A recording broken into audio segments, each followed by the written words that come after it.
এক প্রান্ত থেকে নাহিদ রানা, অন্যদিকে শরীফুল ইসলাম। টাইগার দুই বোলারের অগ্নিজোড়া গতিতে ছাড়খাড় হলো লাহোর কালান্দাস। দারুণ বুদ্ধিমত্তা কাজে লাগিয়ে নিজের প্রথম ওভারে উইকেট তুলে নেন শরীফুল। অন্যদিকে নাহিদ রানার বাউন্সে পুরোপুরি পরাস্ত হন প্রতিপক্ষ এক ব্যাটার। দুজনই পুরো ম্যাচে ছিলেন অসাধারণ। পাকিস্তান সুপার লিগে বাংলাদেশি দুই পেসারের এমন পারফরমেন্স নিয়ে বিস্তারিত জানবো রিপোর্টে। পাকিস্তানকে বলা হয় পেস বোলারদের স্বর্গ। শোয়েব আখতার থেকে শুরু করে ওয়াসিম আকরাম কিংবা বর্তমান জেনারেশনের মোহাম্মদ আমির, সবারই উঠে আসা এখান থেকে। সেই পাকিস্তানে গিয়ে বল হাতে দাপট দেখাচ্ছেন বাংলাদেশের দুই পেসার। তাদের দেশের সব বাঘা বাঘা ফাস্ট বোলারদের পেছনে ফেলে এই দুইজন এখন সবার মধ্যমণিতে পরিণত হয়েছেন। বলছিলাম নাহিদ রানা এবং শরীফুল ইসলামের কথা। পাকিস্তান সুপার লিগে বল হাতে রীতিমতো দুটি ছড়াচ্ছেন এই দুই স্পিড স্টার। আগের ম্যাচে দুর্দান্ত বোলিং করে ম্যাচের সেরা বোলার হয়েছিলেন নাহিদ রানা। তার বোলিং গতি দেখে মুগ্ধ হন সকলে। সেই মুগ্ধতাকে আজ যেন বাড়তি শান দিলেন এই পেসার। বড় ভাই মোস্তাফিজুর রহমানের দল লাহোর কালান্দাসের বিপক্ষে অসাধারণ বোলিং করেন এই স্পিড স্টার। প্রথমবার এই দলকে এনে দেন উইকেট। একইভাবে শরীফুল ইসলামও ছিলেন দুরন্ত। তিনিও ব্যক্তিগত কেবল তৃতীয় ডেলিভারিতে সাফল্য এনে দেন পেশোয়ার জালমিকে।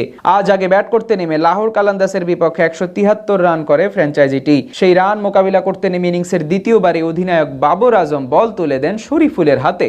সেখানে সেই আস্থার প্রতিদান দিতে ভুল করেননি তিনি। আগের দুই বলে ফকর জামানকে মাত্র 1 রান দিতে দেন তিনি। এরপর মোহাম্মদ নাইমকে অ্যাক্রস দ্য লাইনে হালকা অফ কাটা ছোড়েন শরীফুল। সেটি সার্কেলে থাকা ফিল্ডারের মাথার উপর দিয়ে খেলতে গিয়ে সোজা উপরে ক্যাচ তুলে দেন নাইম। আর মিড অফ থেকে ক্যাচ ধরেন সুফিয়ান মুকিম। অর্থাৎ শরীফুলের হাত ধরে উইকেটের খাতা খোলে পেশোয়ার জালমির। তার মতোই আজ বল হাতে অসাধারণ ছিলেন নাহিদ রানা। তিনি অবশ্য গতিতে বারবার খাবি খাইয়েছেন প্রতিপক্ষ ব্যাটারদের। এদিন ইনিংসের ষষ্ঠ ওভারে প্রথম অ্যাটাকে আসেন রানা। প্রথম বলেই পরাস্ত করেন আব্দুল্লাহ শফিককে।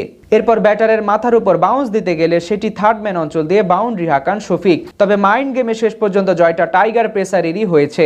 তৃতীয় বলে রানা বাউন্স ছোড়েন কিছুটা শরীরের ভেতরের দিকে। সেটি জায়গায় দাঁড়িয়ে পুল শট খেলতে গিয়েছিলেন আব্দুল্লাহ শফিক, কিন্তু রানার গতির কাছে পরাস্ত হন এই ব্যাটার। বল ব্যাটে লেগে সোজা চলে যায় ডিপ স্কোয়ারে লেগে থাকা ফিল্ডারের হাতে।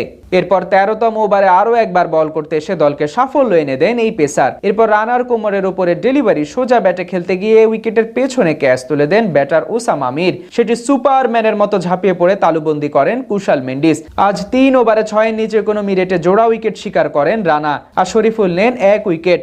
এছাড়া আগের ইনিংসে লাহোর কালান্দাসের হয়ে জোড়া উইকেট শিকার করেছিলেন তাদের প্রতিপক্ষ মোস্তাফিজুর রহমান। অর্থাৎ আজ পাকিস্তান সুপার লিগে বল হাতে বাংলাদেশের 3 পেসারেরই ছিলেন যথেষ্ট উজ্জ্বল।